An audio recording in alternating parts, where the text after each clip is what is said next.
Hindi ko talaga alam kung may magkakagusto sa kanta ko, ganun. Tapos nagugulat na ako, gusto mo pala, ganun. Kinikilig na lang ako bigla. Tapos si Kuya Mac din dati, yung alam mo yun, inaasar-asar lang Ay, ako dati. hindi ko Di gusto ba lagi? yung mga kanta mo. Ay, sorry, Jax ha. Jax, sorry ha. Ako hindi ko gusto talaga. Gustong gusto ko kasi. Yeah. Ayun. Boy sa tabak, pusang gala. Yeah, check it out. Yeah, check it out. Yeah, check it out. Yeah, check it out.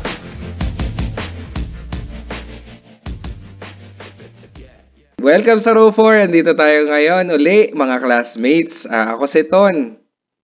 Hindi ba ikaw na pareho yun? At ako si Mac. Ako na ba? Ako si No. Ton at ito ang aking co-host, ang classmate natin si Mac. Pero makikita nyo, tatlo ulit tayo dito. May isang nameless, ay ano ito? Pictureless person sa ating screen kung nanonood ka ng video na wala namang video talaga. May guest tayo ngayon.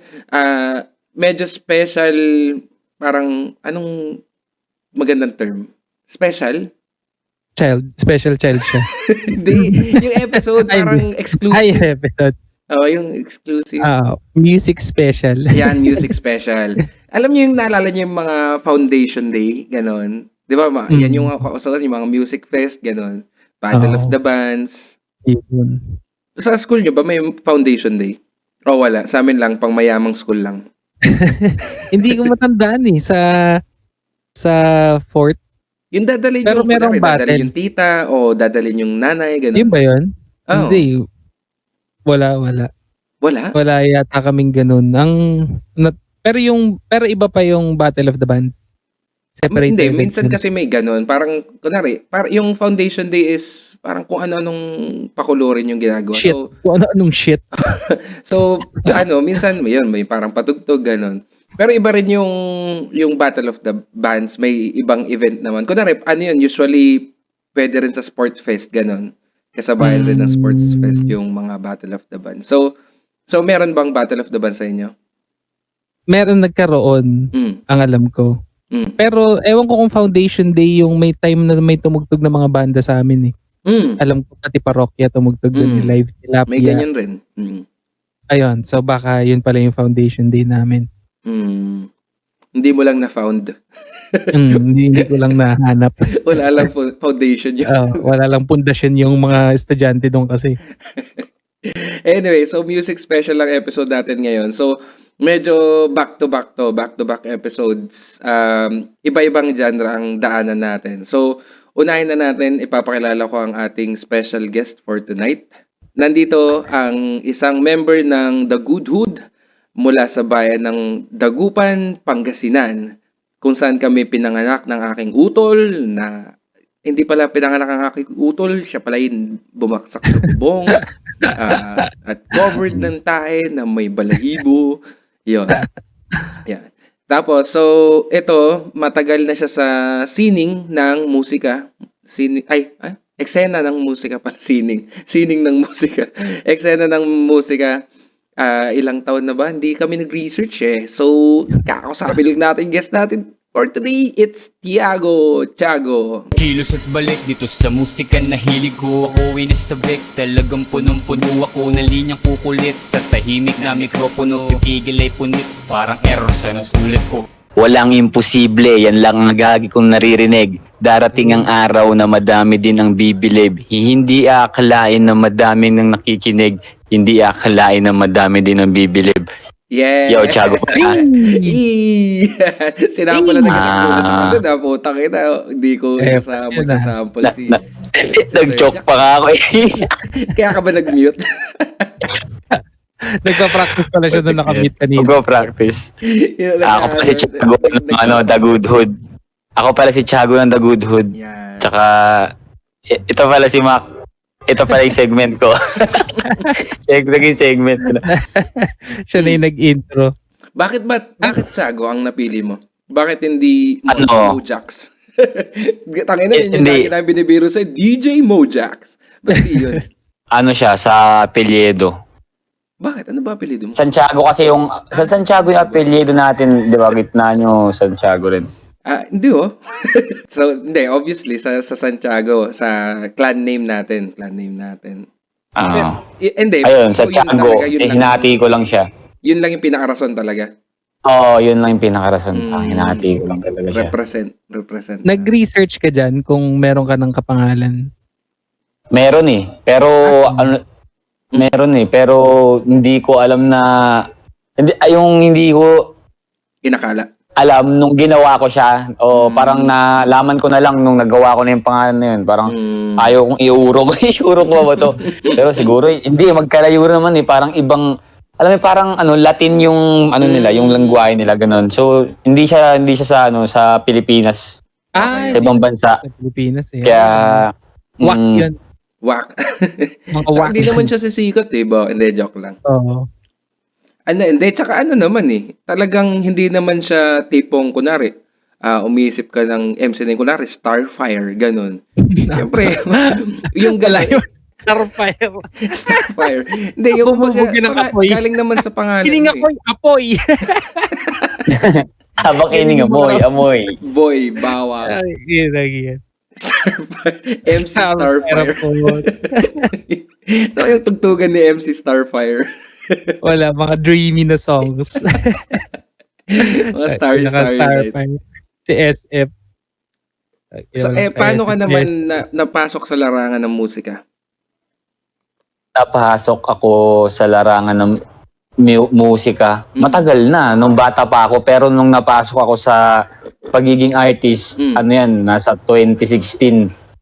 Parang nakikinig ako kila Looney, kila Ron Henley, tapos explore sila, Kendrick, sila Mac Miller, ganun. Tapos nung tumira kami dun sa Parañaque, tumira tayo sa Parañaque.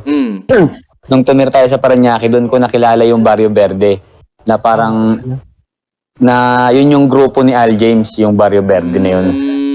Na dati, nakikinig na ako kila Ron Henley, nag-rap naman ako, gagano'n ako. Pero nung narinig ko sila, mas na-inspire ako. Yun yung papasok ako, mag-i-skate ako, pero magsusulat ako ng kanta. Yun yung makikita ni mami mo yung mga sulat ko sa bakuran ng damo, may mga damo na related, gano'n. Tapos yun, doon na nagsimula eh. Yung parang doon na yun talaga yung napasok ako talaga sa musika. Naging hilig ko siya noon, kaya yun. Doon ako napasok yung time na yun. Sa Annex 45. Kasi napakinggan ko sila Kuya Amigo. Sorry.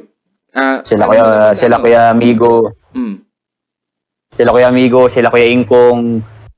Tapos yun, sila Kuya Dens, inintroduce nila yung parang musika lang na parang napaka-underground ganun. Pakinggan mo to, pinakinggan ko siya ngayon. Hindi pa sila kilala lahat noon, hindi pa sila kilala. Pero nakakasama na nila yung mga big names, parang si Mike Swift, ganun. Na parang talaga nagsisimula na rin talaga sila nung time na yun. Makikilala na rin, ganun. Ayun. Sayang, sana si Al James palang ginas natin ngayon, no? Joke lang. Doon na tayo sa next best thing. Hindi, joke lang. Siyempre, sariling ate ng ate i-guess naman dyan. So, Pero nakaharap mo yun? Nakaharap mo yun si Al James? Hindi ko pa, sa totoong buhay, hindi ko pa talaga nakaharap si Al James eh. Pero parang, alam mo yung, parang may hindi eh. Kasi, nung umusbong si Al James, iba na yung itsura niya, parang lagi kasi sila dati sa court, yung sa harap natin. Doon sila lagi nagba-basketball, tapos hindi malabong, nakita ko siya noon, pero hindi ko lang alam kung talaga nakita ko siya. Alam mo yun? Okay. May ganong parang pero yun, hindi ko pa siya talaga nakikita. Nakasalamuha. Oo, hindi ko pa siya nakasalamuha. Okay. Pero yung mga kagrupo niya, yun yung mga nakakasalamuha ko. Parang sila Kuya Amigo, sila Kuya Ingkong, ganun. So, sa murang edad, ilang taon ka nun? 16. Bata, no? Nasa edad na rin. Parang, kasi ako, medyo mas Nagsusulat ka na ba nun? Nagsusulat ka na ba nun? Ako? Hindi, si Di Queton nung mga 16. Ay, 16? Oo. Ay, 16 ako. Ako pala. 16 ako. Ay, hindi pa siguro. Hindi pa. So, mas nauna nga si Jaco in terms of edad. Si Jax, ay si Tiago pala, sorry, si Tiago. Okay lang ba Cute na tawagin booking. kita Jax? Okay lang naman yun, tangina. Basta Jax kasi, hindi, explain ko na lang rin sa nakikinig. Ito pa lang si Jax o si Tiago. Tiago kasi ang MC name niya. Kumbaga, artist name niya is Tiago. Pero, kamag-anak namin siya. Medyo weirdo, mas bata siya sa amin, pero tito namin siya kasi anak siya ng aming lolo. Yan. So, Huling latak OG. ni Lolo. OG Tiago. Huling latak ni Lolo. Pang Viva Max yung Gawa mo lang. title lang puta. Huling latak. Ako mo lang rap yun. Oh, yun, Huling oh. latak. By OG Tiago. Siya yung OG Tiago. Ay, yun nga, Nestor. ikwento ko lang saglit si Lolo Nestor. Di ba parang siya, parang, sino nga si Hari ng Tondo? Si Asyong. Asyong, parang Asyong yung dati. Oo. Ganun, gangsta. Na west side. Kasi yung kamay niya naka west side eh. Balikuyo. Lagi siya tinatanong nun bata ako, lagi siya tinatanong. Sabi ko, paano nangyari dyan? Kinagat ng bubuyog. Lagi yun, kinagat ng bubuyog. Putang ina, sabi ko, naka 10 tanong na ako sa kanya ng ganun eh. Laging kagat ng bubuyog. Gawin mong Ang napaisip ako na permanent na. Gawin mong album bubuyog. ngayon. Kagat ng bubuyog. Naman. Hindi, sorry. Yun nga. Kaya tatawagin ko siyang Jax kasi sa palayo niya, yun ang lagi namin tawag sa kanya, si Jax. Kung bakit naman Mojako kasi yun eh. Mojako eh. Mojako kasi nung baby siya, kamukha niya si Mojako. Bilog yung mukha. Niya. Oo, cute mo nun nung bata. Binubuhat-buhat kita, Jax, dati. Kasi bago. Kinukudos ko saan mo ako nun, no? Hindi, Lalaki itong artist eh. Cute ka talaga. Hindi naman kita nakasama na medyo malaki ka na eh. Nakasama kita, ay nung bago kami umalis ng Dagupan, baby ka pa. Tayo na, di ko nga alam dati kung makulit ako eh. Hindi. Yung alam mo yung makulit na ganun kay Natakot. Kumambyo. Pagka mag-alam. nabitawag yung clutch. I-blip na lang. I-blip natin. Ating pamangkin. Utang ina. Muraan eh. Kinutos-kutosan eh. Anyway, so yun nga, cute siya. So, bilog yung mukha kaya Mojako. Palayo lang naman yun, pero hindi siya yun yung, wala naman sa birth certificate niya. Nadyak. Yung Mojako. So, yun. So, kaya siya Tiago. Ngayon, paano ka naman napasok sa The Good Hood naman? Paano nabuo naman yung The Good Hood? Nabuo yung The Good Hood. Ano siya eh? Okay, thank you. Group of hindi. Thank you. Parang- Thank you. Okay. Sige, go. Paano nabuo? Nabuo siya. Pag-uwi ko ng Dagupan nun. Tapos, tropa ko si Naisen, si Senyales, yung grupo din namin. Ngayon, magkababata kasi kami nun. Ngayon, may hassle siya nung time na yon. Tapos, parang kumukuha rin ako ng hassle sa kanya. Tapos, nagpapasahan kami ng rap, gano'n. Nag-freestyle kami lagi, nag-jam kami. Tapos, nababanggit niya si The Boy, gano'n. Nababanggit niya lagi, The Boy. Kilala mo to, gumagano siya, kilala mo to, si The Boy. Sabi ko siya, patingin nga ng picture. Ayun pala si Lester. Si Lester yun, si Loki. Okay. Si Loki yun. Interesado agad ako nung sinabi niyang mga gano'n bagay. Tapos, pagpasok ko sa Good Hood, yun, parang hindi pa siya Good Hood actually nun eh. Parang wala pa talagang grupo. Wala Good pang pa pangalan yung grupo. Wala pang pangalan. Wala pang pangalan kasi nung hood pa lang kami. Pagpasok ko doon, doon na siya nabuo pa. Doon na siya nabuo. Napakilala ko kay Lester. Tapos gawa tayo ng tangang pangalan ng grupo. The Good Hood. Ayun. Bakit The Good Hood? Hindi ko na rin masyado matandaan pero basta The Good Hood. Pero hindi, good parang sa kasi yun sa looban, di ba? Yun yung hood namin eh, parang yun yung tinawag namin na hood eh.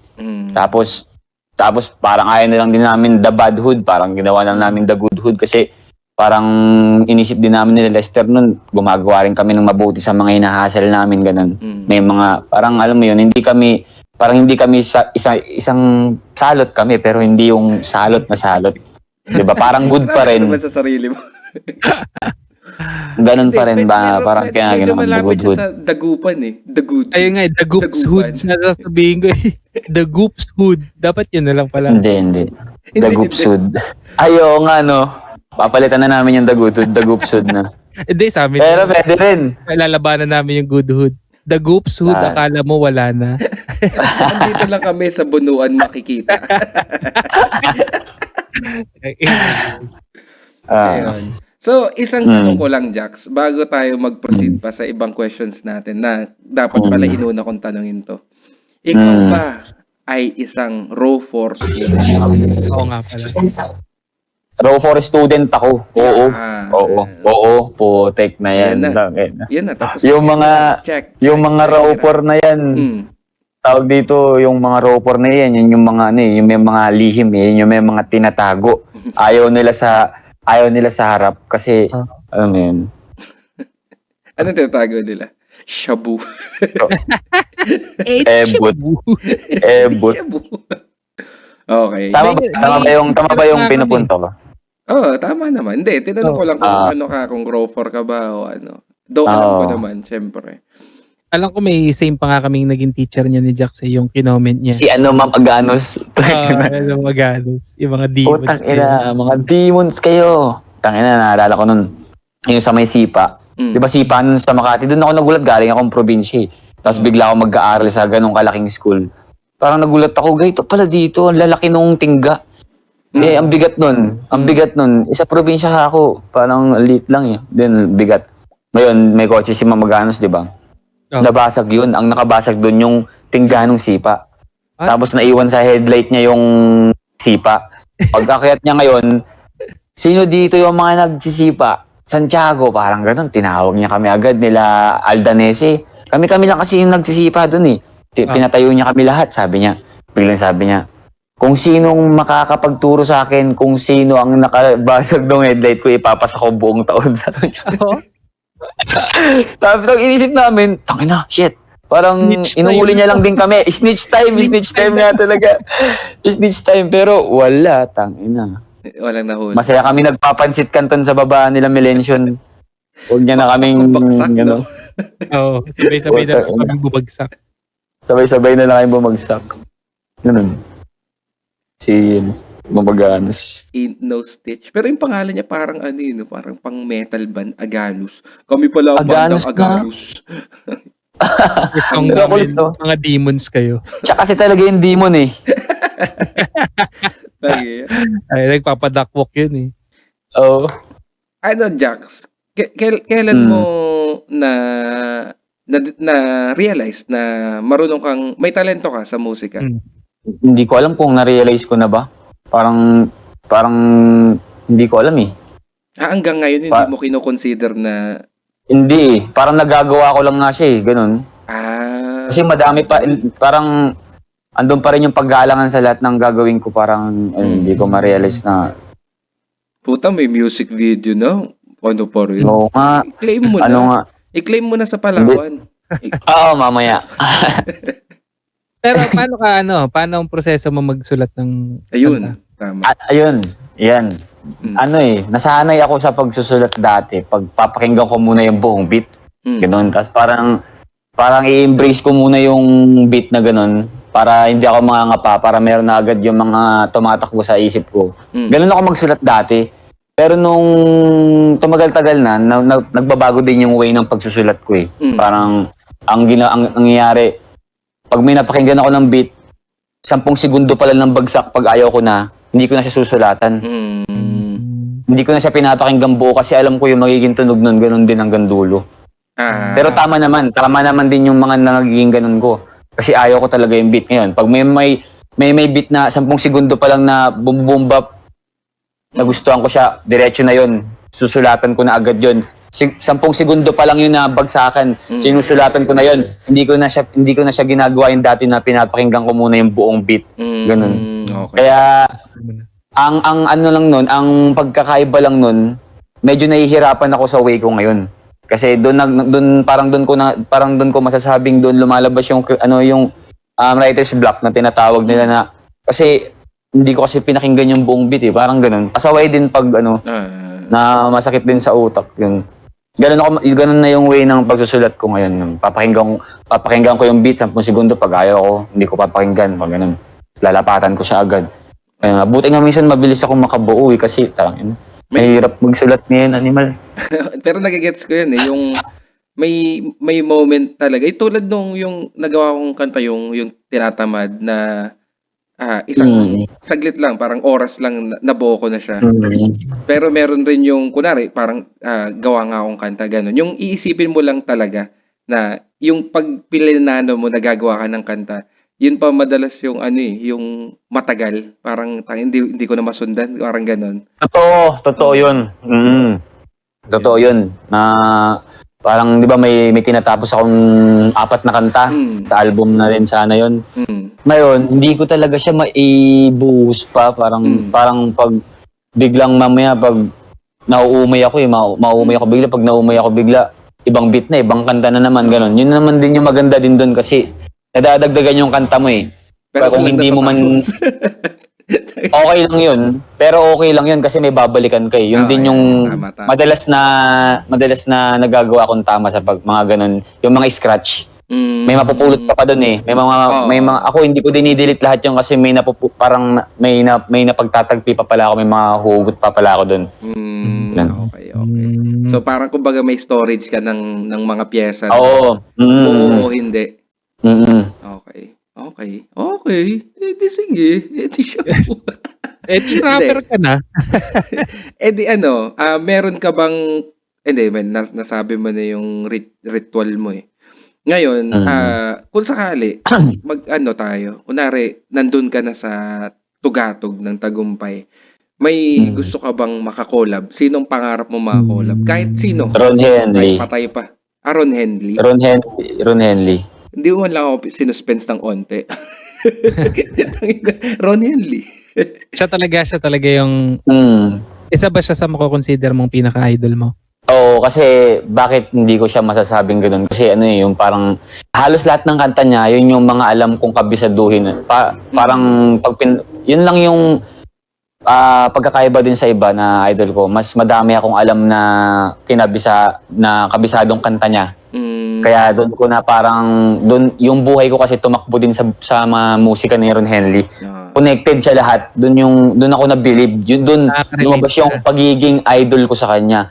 Na yung buhay ko, nakaka-relate talaga. Tsaka ang ganda nung yung mga piyesa niya talaga. Doon kaya sobrang idol ko siya. Medyo hawig mo nga rin si Ron Henley. Oo nga no. Kaya hindi rin So masasabi mo ba na influencean ka? Yung kunwari, yung mga nagawa mo na influencean talaga ni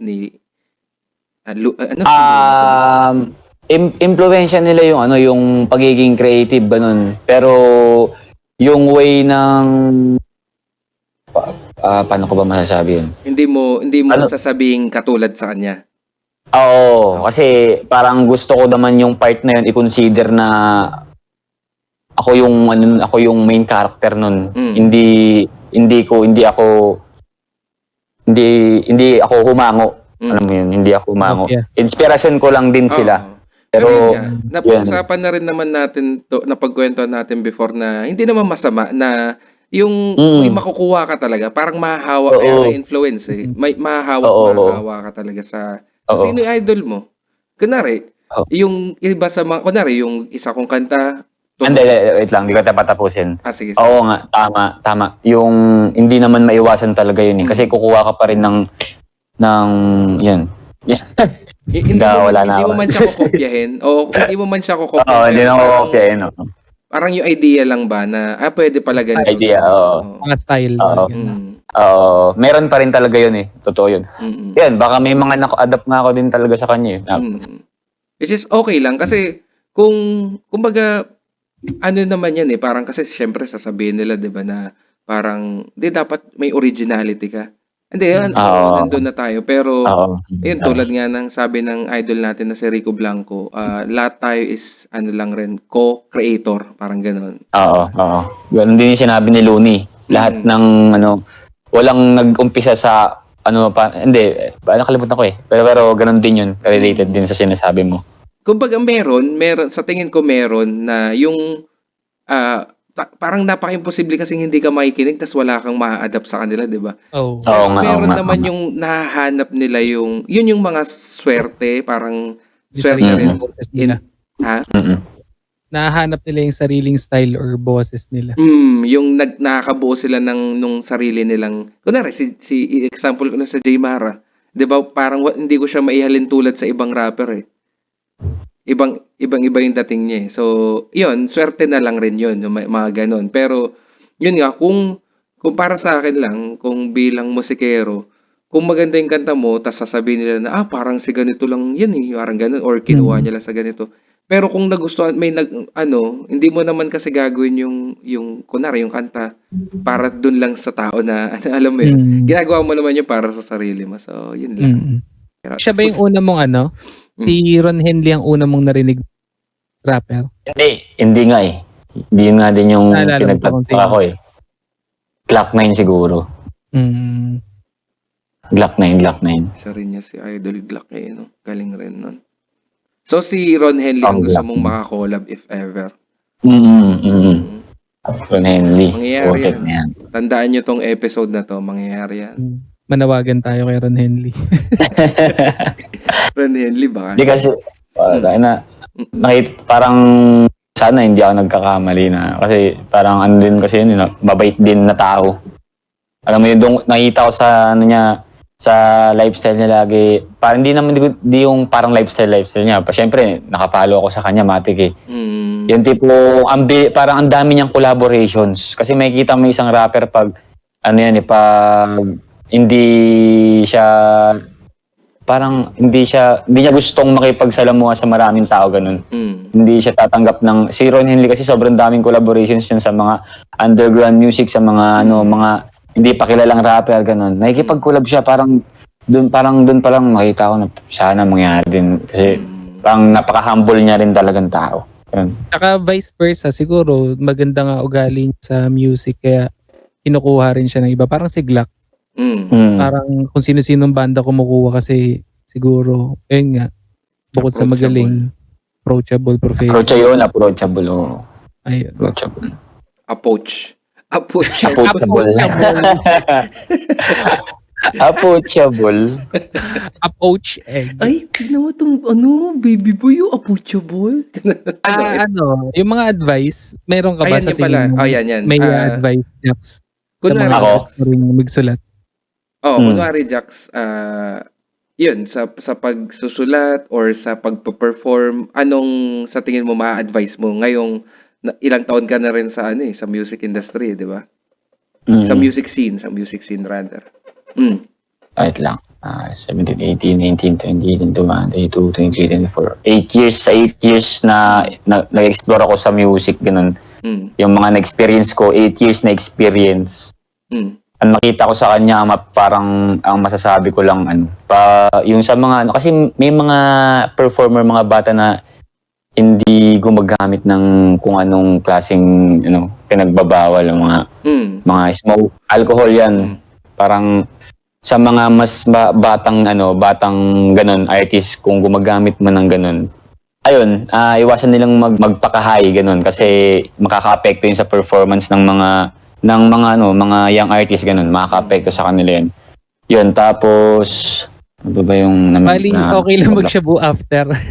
After na lang. No? Sige, yun na lang, after na lang. After na lang. After na lang. Ganong ginagawa ko na eh. Hindi, alak naman. Alak, yan sa alak. Kanta muna bago droga. Ayun, sa di ba may mga mahiyain na performers, ganyan, mga mahiyain. Natural yan sa mga mas sa akin yung mas bata, ganon, natural yun. Ngayon, pag ang payo ko sa kanila, pag magpo-perform sila, pagkahawak nila ng mic, kailangan magpapakilala sila. Magpapakilala sila, introduce nila yung sarili nila, saan sila nanggaling, kung anong title ng kanta. Yun, kahit hindi mo nasabihin kung anong meaning nun yung title lang, pero kung gusto mo sabihin kung anong kahulugan ng kanta na yun, yung sasabihin, kailangan nila sabihin yun. Kasi may mga rappers, mga bata, may mga pagkahawak ng mic, salang agad ng kanta. Di ba? Parang nawawala kasi yung entertainment parang na hinahanap ng iba. Ganun. Kailangan yun na matutunan nila na isa sa pinaka the best na matutunan nila yung pag-i-introduce ng kanilang craft, yung sarili nila, yung gawa nila, ganun.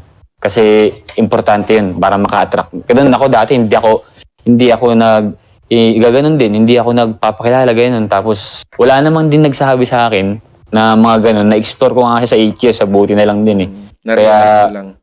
Na-realize ko lang din na yun pala yun. Tapos yun, may papayo ko din pala sa mga bata na ayaw kong i-take nila na nagmamagaling ako. Parang ganun, parang gusto ko lang sabihin din sa kanila na yun din yung experience ko kasi. Parang makakabuti rin yun kahit papano. Anong ritual mo bago ka sumalang? Kunwari, may event ka, may performance ka. Anong ritual mo? Makikipaghalubilo ako sa iba-ibang tao para mawala yung konting kaba ko. Tapos tubig, tapos pag trip ko konting beer, tapos tubig ulit, konting beer lang. Tubig ulit, dire-diretso na yun. Tapos ikot-ikot lang ako para yung energy ko mapunta na dun sa ibang tao, alam mo yun. Hindi na ako makakampat, tapos makikita ko kung sino yung mga bagong dating, makikita ko yung mga tao. Yun yung ritual ko, hindi yung minsan ganun siguro yung tatahimik lang ako sa gilid para pero kasi dapat yung ginagawa yung bagay na yun bago mag-start yung event eh. Kasi yung ganun para sa akin sa kalagayan ko ngayon, kailangan ko muna makipag-socialize muna. Yun yung kaya inad ko siya sa ritual ko, na ganun. Parang hanapin mo yung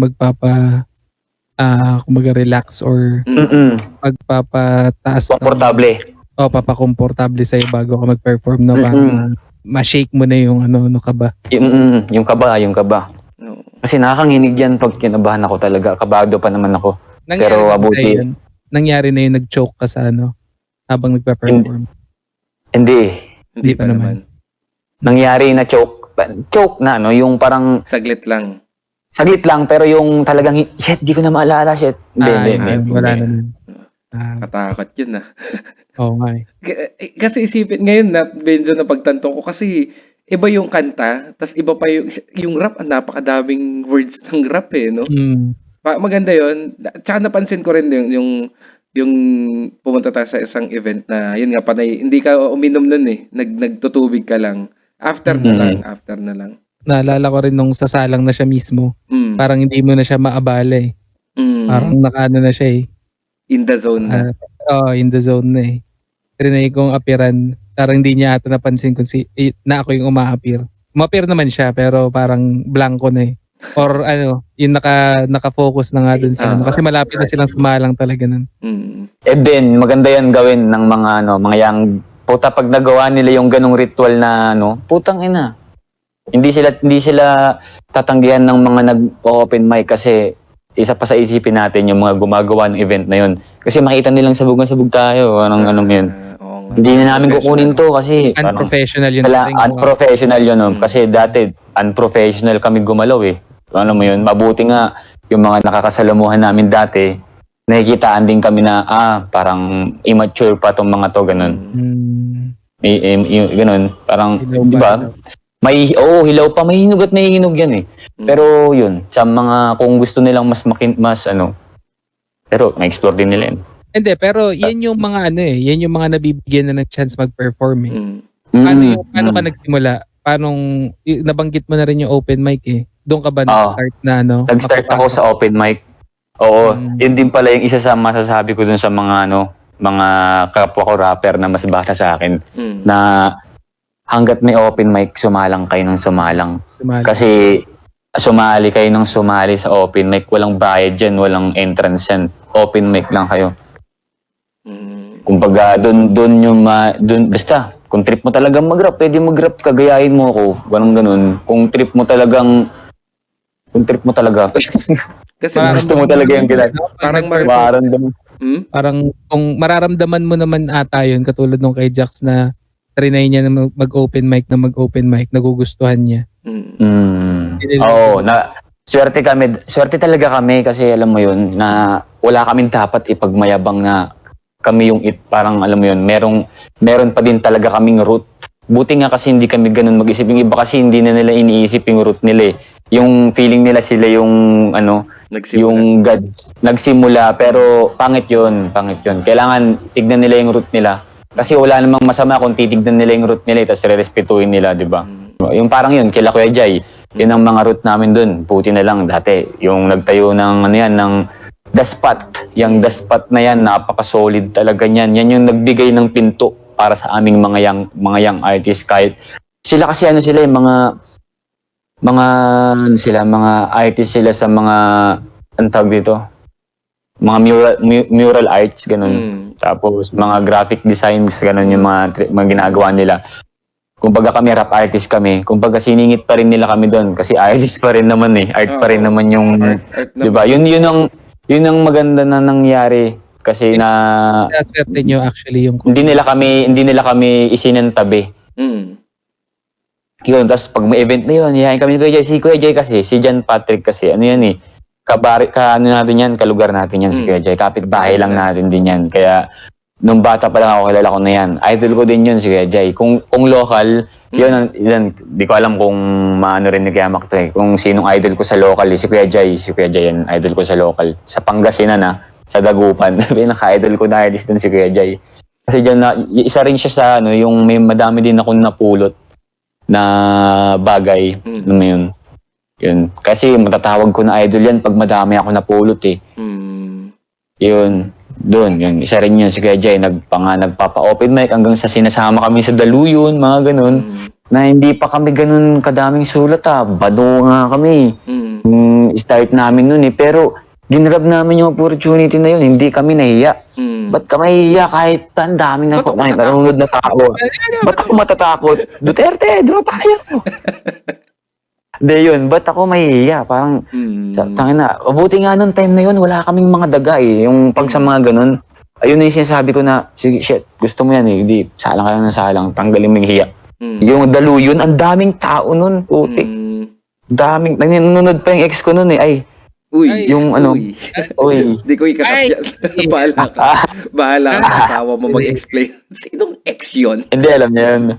Hindi pa kami nun nagpo-perform ako nun yun. Yung parang ganun na tatanggalin mo hiya. Tapos yun, parang napakasarap sa pakiramdam. Inaya ka doon. Tapos, alam nila na hindi pa kami nakakasulat gaano pero binigyan nila kami ng spot para mag-perform. Diba, hindi nila may mga sulat ka na nung time na yan. Yung time na yun kasi ang kanta pa lang namin nun Stay Drunk at Mapusok Okay. Wala pa akong mga solo nung time na yun. Puro ko Kaya yung iba, pag tatanungin ko yung mga basbala sa akin, sabi ko, Tol, may solo ka na? Sabi ko, wala pa kuya. Sabi ko, okay lang yan, pero may mga collabs naman siya, ganun. Kasi darating din parang ganun din, magkakaroon din yan. Kaya naniniwala pa ako dun sa ibang artist ngayon, yung HX Youth. Ay, ang gagaling nung mga iba. Mga iba. Pero, all in all, ang gagaling nila. Makikita mo sila ng potential din talaga. Na hindi yung wak na wak talaga. Ang ganda rin nung nangyari sa Pangasinan ngayon sa Dagupan, sa bahay natin. Kasi, para siyang naging, parang Cebu, yung datingan na biglang dumami yung musician, ganun. Tapos may mga artist pa, mga graphic artist, no? Ano doon binuhay nila yung art doon talaga, lahat scene. Ang kumakatawan diyan sila Kuya Jais. Hindi, swerte rin kay kay Congressman shoutout kay Congressman Top De Vera. Malupit na congressman yan sa atin. Kasi yan yung mga nagdadala ng artista sa HX Youth, nagpapa-event ganun. No. Kumbaga, yung youth talaga doon naka-embrace siya, alam mo yun? Na lahat ng galaw doon related siya, susuporta siya basta about sa art ganun. Sa scene para mabuhay yung Dagupan ganun. Dumadami na nga doon para nagiging Cebu na talaga siya. Parang 'di ba sa Cebu parang madaming mural arts doon hindi yung bandala. Ganun. Yun dumadami na doon, gumaganda naman kahit papaano. Yung iba hindi nila nakikita yan kasi bobo sila siguro. May naisip kong tanong, may memorable ka bang experience na nag-perform ka? Ganon. Pangit o good memory meron? Wait na nga. Wala. Talaga? Bad? Kahit good Bad. or bad. Yung tumatak. Good or bad? Oh. Memorable talaga na, na performance para sa'yo. Wala At dyan eh. po nagtatapos. Hindi, wala eh. Doon na po. Hindi ko maisip wala na pa. memorable Wala pa sa lahat. Oh. ano na lang. Pero parang sige, ando na rin tayo.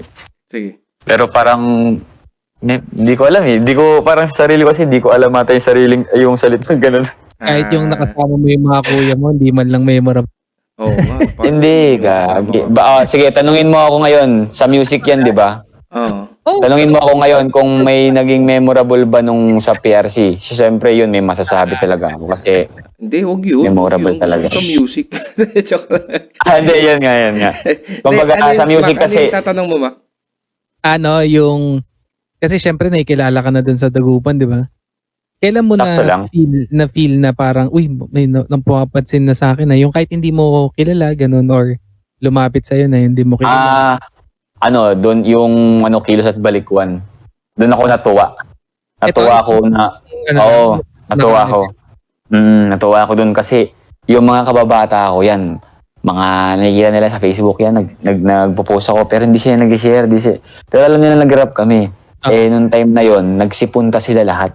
Talaga. Parang doon nila nakita na, putang ina, okay din pala mag-rap si Nunong hindi parang tanga, parang ganun. Yung ano nila, na parang sabi pa nga ng isa, na tumaba puso ko dun, sabi niya, parang tangina, yung mga sinasabi mo nung hindi ko na din alam kung kaya kong sabihin yun eh. Parang dun sila namamangha ng konti, pero na hindi din pala ako gumagawa ng basura kahit paano. Yung sa mga doon ako nagulat na putang ina magiging dumagdag yung dumagdag yung talagang tagahanga namin ganun. Dahil sa kanila din. Puta naka-jersey pa ganun. Sabi si Raikon, ayos din yung ibang mo. Ang daya mo naka-jersey, naka-boxer shirt. Putang ina paano yung streets doon ay yung kabilang street doon hood na eh. Doon isa pa rin yung natuwa din ako doon na nagpapakilala na ako nagpo-perform. Tapos biglang yung mga group of people na mga mayayaman, mga rich sabi ni Sir Raikon, basta mas mayaman sila parang ganun. Mga may kinis na mga tao, mga mukhang artista. Sabi pa, ay siya pala si Tiago, parang ganun. Tang ina mo, sabi ko, tang ina mo. Good, sabi niya, alam mo wala na. That ginanong mo. Gago ka. Hindi, yun. Sabi niya, ay siya pala si Tiago. Ayun lang. Siya pa rin nasa poster, ganun. Ganun lang naman. Nakakatabayan sa puso na may nakaka-appreciate talaga na hindi mawawala yun eh. Kaya huwag tayo mawala ng pag-asa kasi. Ito, doon pa lang eh. Dagdagan na namin. Kasi nga, di ba, nasabi naman na rin namin sa'yo, nagulat talaga ako.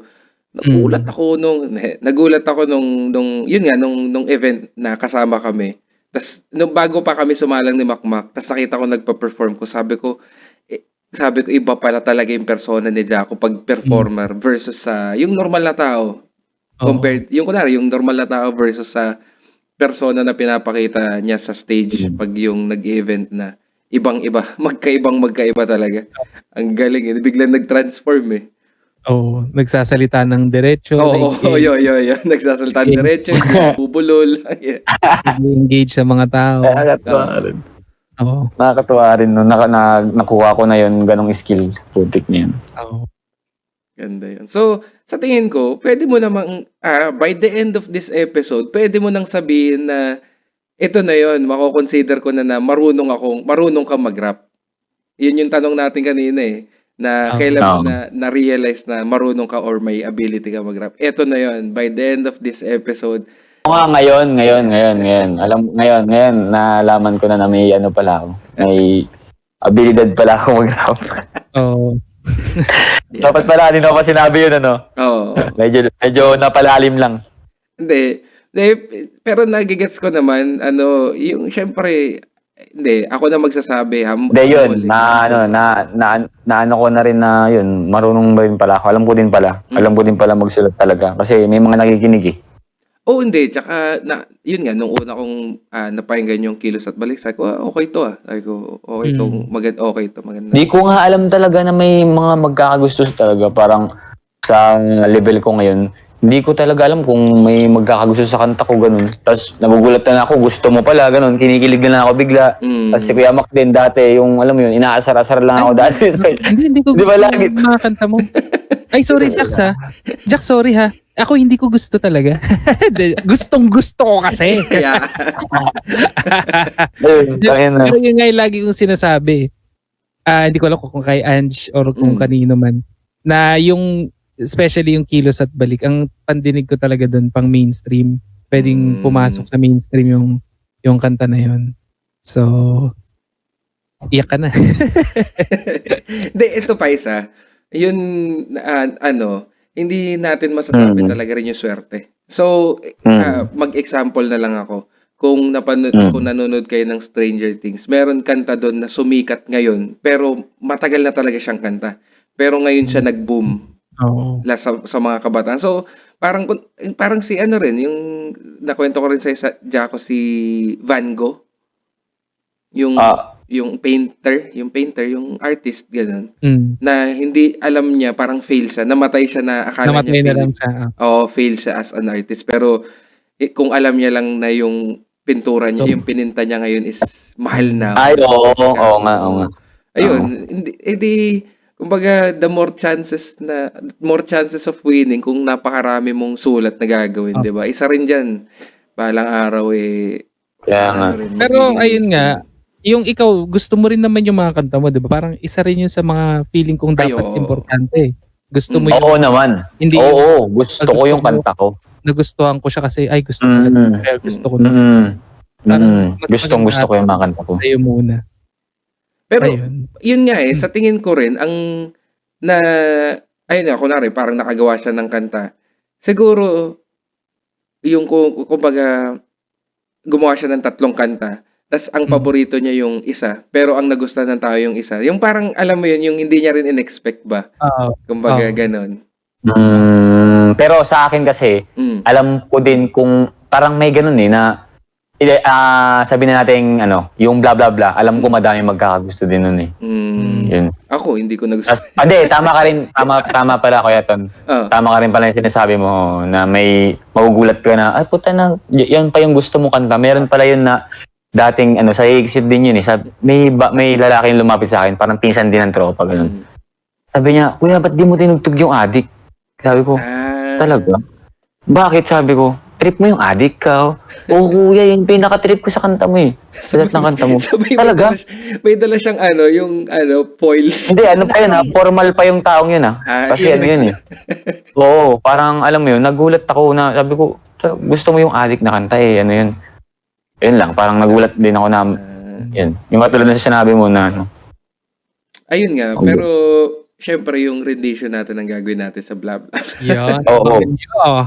Oo, yun ang maganda dun. Pala yan, no? Oo, tsaka sa Uber. Ayun, so saan namin makikita yung mga kanta mo? Kung papakinggan ng listeners natin, saan natin mahahanap? Sa YouTube. Sa YouTube nga pala. I-search nyo lang The Good Hood. TheGood HOOD. The Good Hood. Magkakamali ka pa. Tapos, sabihin mo na lang yung mga kanta mo na available sa YouTube.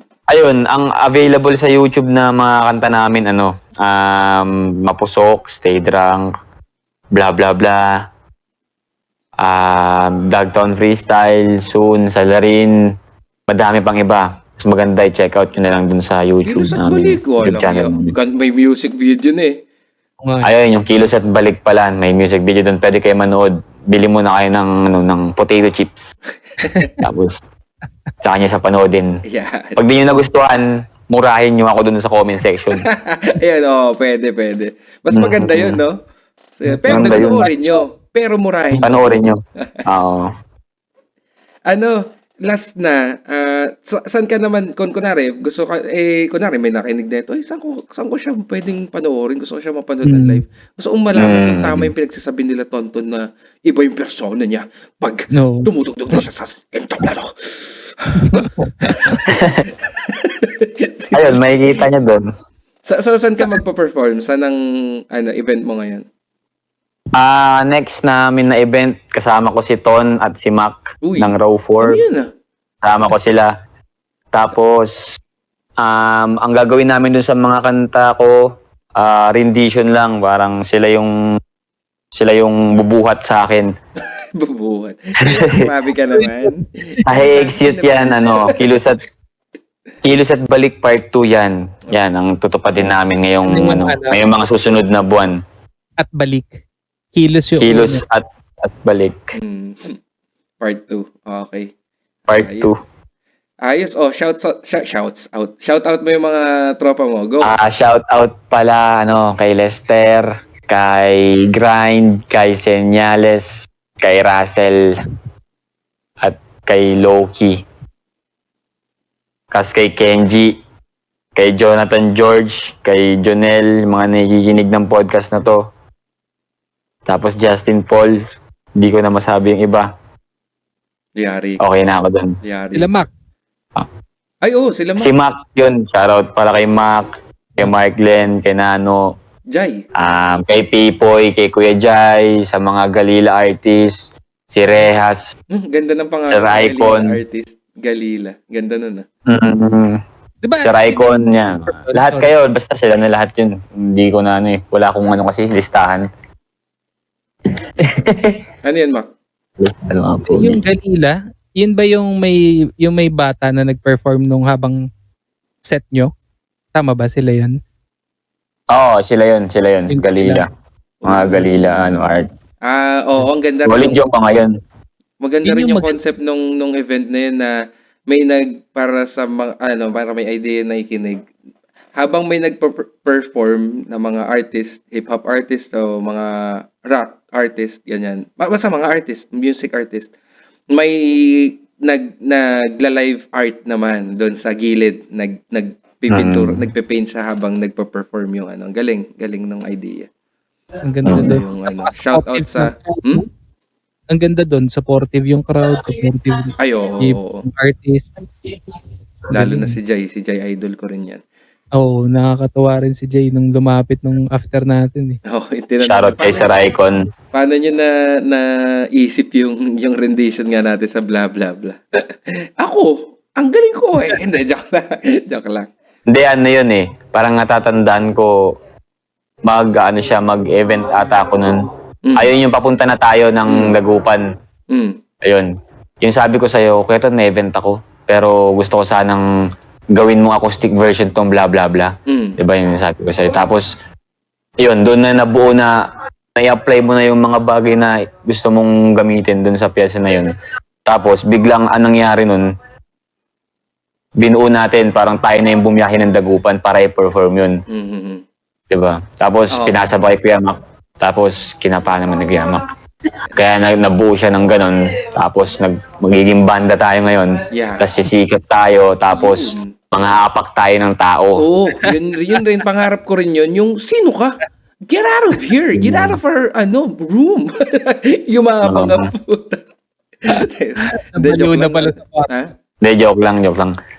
Nakakat naman yun, Hindi. Ikakat yun. Ba't natin Silang ikakat yun? ikakat natin sa buhay natin. Ikakat natin yung mga walang Pero swerte kami kay Sir Icon talaga. Shout out. Shoutout kay Sir Icon. Kasi, namatay na din yung scene sa Dagupan, sa Giset. Yun. Umupa lang siguro, Parang, umupa. umupa, sorry sa namatay. Hindi naman pala namatay. Umupa lang. So, salamat kay Sir Icon kasi siya yung bumuhay. Binigyan niya kami ulit ng pagkakataon na mag-perform. Kasi solid Sir Icon talaga. Sa mga kunwari na napadpad ka sa Pangasinan, ano bang magandang gawin dito? Yun, may bar, concept resto, bar, na ang pangalan, Hey X Youth. Along Dagupan, sa loob ng Dagupan, along Bunuan, tama ba? Bunuan yun, yung street. Bunuan lang yun, Bunuan. Yan. So, sa Bunuan, may, concept bar siya. May mga artist na nagpa-perform dyan. Iba't ibang klaseng performance ang makikita dyan. May rin, di ba? Parang DJ rin. Ngayon, yun. Hindi nauubos yung kwento natin pero ang oras natin nauubos rin. So mula dito sa likod, sama-sama tayo hanggang dulo. Kami ang Row 4. Boys at the back, pusang gala. Kilos at balik dito sa musika na hilig ko. Ako'y nasabik, talagang punong-puno ako na linyang kukulit. Sa tahimik na mikropono, pipigil ay punit, parang error sa nasulat ko.